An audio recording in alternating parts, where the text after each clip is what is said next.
ग्राम निकटस्थ पहाड़ू जड़े व्यक्ति मृतदेह ठाब हेबा परे तांकु हत्या करा जाइथिबा अभियोग होईछि।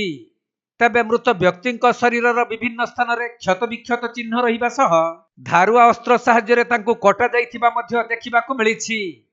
मृत व्यक्ति जनक डानिएल शबर होइथिबा बेले तांको घर रायगड़ा जिला पोटासिंह थाना अंतर्गत रेगेइसिंह ग्राम रे।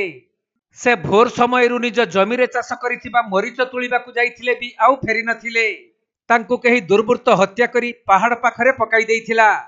तबे मृत डानिएल शबरଙ୍କ मृतदेह को किछि ग्रामवासी माने देखि पोटासिंह पुलिस को खबर देइथिले।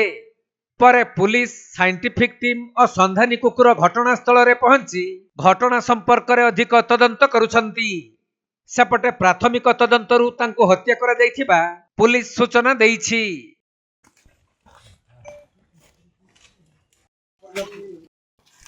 मुंडटारे हाथ मारी देखा पड़ो।